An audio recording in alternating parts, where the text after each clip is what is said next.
రహస్య మంత్ర సాధనలు యూట్యూబ్ ఛానల్కు స్వాగతం. ఈ రోజున కాళికాదేవి అమ్మవారి రక్షామంత్ర సాధన గురించి ఈ వీడియోలో వివరిస్తాము. ఈ సాధన ద్వారా ఈ మంత్రసిద్ధి చేసుకున్న సాధకుడి కుటుంబానికి అమ్మవారి ఆశీర్వాదం ద్వారా అమ్మవారి రక్షణ అనేది ఉంటుంది. సాధకుడికి కానీ సాధకుడి కుటుంబానికి కానీ నరదృష్టి తగలదు, శత్రుబాధ అనేది ఉండదు. మరియు సాధకుడికి కానీ సాధకుడి కుటుంబం పైన కానీ ఎవరైనా చేతబడి ప్రయోగాలు అనేది చేసినట్లయితే అవి పనిచేయవు. మరియు సాధకుడికి సాధకుడి కుటుంబానికి ఆరోగ్య సమస్యలు రావు, అకాల మృత్యువు లాంటి సంఘటనలు కూడా జరగవు, అన్ని కార్యాలు కూడా విజయవంతంగా అవుతాయి. అయితే మరి ఈ సాధన సిద్ధి చేసుకోవడం ఎలా? ఈ సాధనను సాధకుడు 3 రోజుల్లో సిద్ధి చేసుకోవచ్చు. గురుముఖత ద్వారా మంత్రోపదేశం తీసుకుని సాధకుడు అమావాస్య రోజున ఈ అనుష్ఠానాన్ని ప్రారంభించాలి.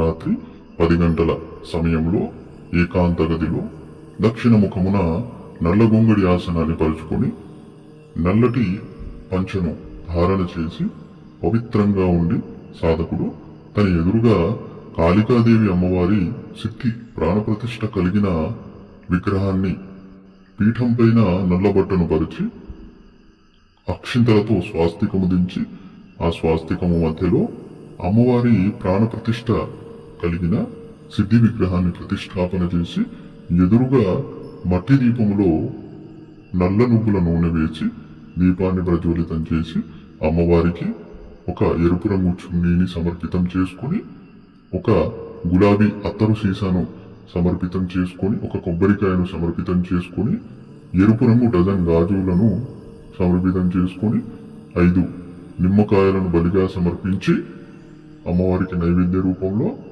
2 దానిమ్మ పండ్లను మరియు 5 చక్కెర బిళ్ళలను అంటే బత్తీసలను సమర్పితం చేసుకుని 5 జిలేబీలను, ఒక స్వీట్ పానును మరియు పాలతో చేసిన పాయసాన్ని అమ్మవారికి సమర్పితం చేసుకొని కుడక బెల్లము అనేది కూడా అమ్మవారికి సమర్పితం చేసుకొని గౌరీ సామాగ్రి అనేది కూడా అమ్మవారికి సమర్పితం చేసుకొని తాంబూల రూపంలో ఆ తరువాత అమ్మవారికి పంచోపచార పూజలు చేసి అంటే పసుపు కుంకుమ గంధముతో తిలకాన్ని సమర్పితం చేసి దీపము ధూపము సమర్పితం చేసుకొని సుగంధము పుష్పము సమర్పితం చేసుకొని నైవేద్యాన్ని సమర్పితం చేసుకొని ఈ అనుష్ఠానాన్ని చేయాలి.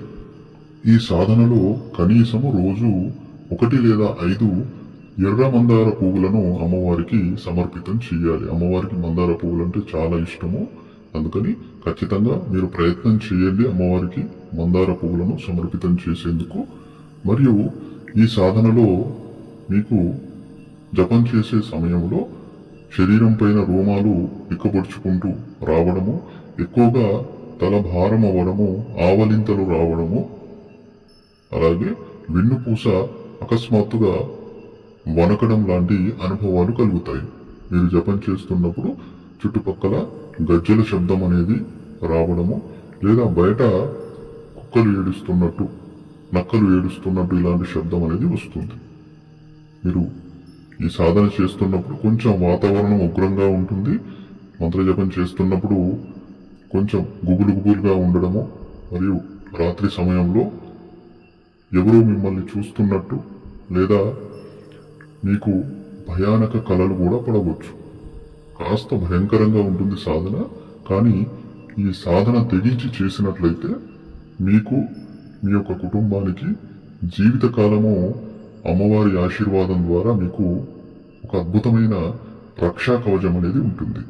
ఎలాంటి శత్రుబాధలు ఉండవు, ఎలాంటి దుష్టశక్తులు కూడా మీ ఇంట్లో ప్రవేశించవు, ఎలాంటి నరదిష్టి, ఎలాంటి తాంత్రికుడి ప్రభావం కూడా, అతని ప్రయోగం కూడా మీ ఇంటికి పడదు. మరియు శత్రుబాధ అనేది ఉండదు. మీ ఇంట్లో అన్ని శుభకార్యాలు కూడా జరుగుతాయి. ఇది ఈ రక్షామంత్రం యొక్క ప్రత్యేకత. ఈ యొక్క విద్యను మీరు కేవలం 3 రోజుల్లో సిద్ధి చేసుకోవచ్చు. 3 రోజుల్లో సిద్ధి చేసుకోవాలంటే అమావాస్య రోజున ఈ అనుష్ఠానాన్ని మీరు ప్రారంభించాలి. సాధన కాలంలో మీరు పెట్టే నైవేద్యాలు ఉంటాయి కదా, ఆ నైవేద్యాలను చక్కగా మీరేం చెయ్యాలి, ఏదైనా మర్రి చెట్టు కింద లేదా ఏదైనా చౌరస్తాలో లేదా ఏదైనా అమానుష ప్రాంతంలో ఈ యొక్క నైవేద్యాన్ని పెట్టేసి రావాలి. నైవేద్యం పెట్టి వచ్చేటప్పుడు మీరు అమ్మవారికి ప్రార్థన చేసుకోవాలి. ఆ ప్రార్థన ఏ ప్రకారంగా చెయ్యాలనేది ఒకసారి మీరు మమ్మల్ని సంప్రదించినట్లయితే మేము ఖచ్చితంగా మీకు వివరించడం జరుగుతుంది. ఈ యొక్క మంత్ర సాధనలో మీరు జపం చేసే సమయంలో వినియోగించే మాల అనేది ముండమాల అనేది 108 పూసలు కలిగినది ఉంటుంది. లేదా నల్ల హకీక్ మాలను కూడా వాడవచ్చు. ఈ నల్ల హకీక్ మాల లేదా ఈ ముండమాల కావచ్చు, ఈ సాధనలో వినియోగించే గొంగడి ఆసనం కావచ్చు, అమ్మవారి ప్రాణ ప్రతిష్ఠ మరియు సిద్ధి చేయబడిన విగ్రహం కావచ్చు, మీరు మా ద్వారా పొందవచ్చు. వీటన్నిటినీ చక్కగా మంత్రశక్తి ద్వారా ప్రాణ ప్రతిష్ఠ చేసి మీకు పంపించడం జరుగుతుంది. ఈ మంత్రసిద్ధి ద్వారా మీరు మీ స్వీయ రక్షణ చేసుకోవచ్చు, మీ కుటుంబ రక్షణ చేసుకోవచ్చు, మరియు లోక కళ్యాణం కొరకు ఇతరులకు ఏదైనా దుష్టశక్తుల ద్వారా సమస్య ఉన్నట్లయితే, శత్రుబాధ ఉన్నట్లయితే వారికి కూడా మీరు ఈ మంత్రం ద్వారా రక్షణను కలిగించవచ్చు. ఈ మంత్ర సాధన ఎవరైనా చేయాలనుకునేవారు మమ్మల్ని సంప్రదించండి. ఈ యొక్క సాధనకు సంబంధించిన పూర్తి విధి విధానాలు కూడా మీకు అందించడం జరుగుతుంది. ఇక ఈ సాధనలో మీరు జపం చేసే విధానం ఈ ప్రకారంగా ఉంటుంది. ముందుగా గణపతి మంత్రం ఒక మాల జపించి, ఆ తర్వాత పంచాక్షరి మంత్రం ఒక మాల జపించి, తర్వాత గురుమంత్రం ఉన్నట్లయితే గురుమంత్రం జపించండి ఒక మాల. గురుమంత్రం లేనట్లయితే ముందుగా మీరు గురుమంత్ర సాధన చేయాలి. కాబట్టి గురుమంత్ర సాధన చేయాలి అనే ఆసక్తి ఉన్న వాళ్ళు మమ్మల్ని సంప్రదించండి. గురుమంత్ర సాధన 11 రోజులు ఉంటుంది. ఈ సాధనలో ఎక్కువగా శక్తిని ప్రాప్తి చేసుకోవాలంటే కాస్త తాంత్రిక సామాగ్రిని వినియోగించి మీరు హోమం చేయవలసి ఉంటుంది. ఆ పద్ధతి తెలుసుకోవాలనుకునేవారు మమ్మల్ని సంప్రదించండి. ఈ సాధన అయిపోయిన మరుసటి రోజు ఈ సమస్త సామాగ్రిని చక్కగా ప్రవహించే నీటిలో, పవిత్రమైన నీటిలో వదిలేసి రండి. గుర్తుపెట్టుకోండి, ఈ మంత్ర సాధన చేసే సమయంలో మీరు అబద్ధాలు ఆడకూడదు, అశ్లీల చిత్రాలు, అశ్లీల కార్యాలు చేయకూడదు, చూడకూడదు. మరియు ఈ సాధనలో ఖచ్చితంగా బ్రహ్మచర్య పాలన చేయాలి. అల్లము, వెల్లుల్లి, ఉల్లిగడ్డ అనేది తినకూడదు. సాత్విక ఆహారం తినాలి. నేలపైన పడుకోవాలి. అబద్ధాలు చెప్పకూడదు. గురుద్రోహం చేయకూడదు. తల్లిదండ్రులను గౌరవించాలి. మరియు ఎవరిని తిట్టడం కానీ లేకుంటే అశుద్ధమైన కార్యాలు చేయడం కానీ ఇలాంటివి చేయకూడదు. పవిత్రమైన అవస్థలోనే మీరు ఈ అనుష్ఠానాన్ని సంపూర్ణం చేసుకోవాలి. ఈ యొక్క అమ్మవారి సిద్ధి ద్వారా మీ జీవితంలో అద్భుతమైన ఎదుగుదల కలుగుతుంది. కాబట్టి కాళికాదేవి అమ్మవారిని ఇష్టదైవంగా ఆరాధించేవారు ఎవరైతే ఉంటారో ఈ సాధన చేయవచ్చు. ఈ సాధనకు సంబంధించి మీకు ఎలాంటి సందేహాలున్నా మమ్మల్ని సంప్రదించండి.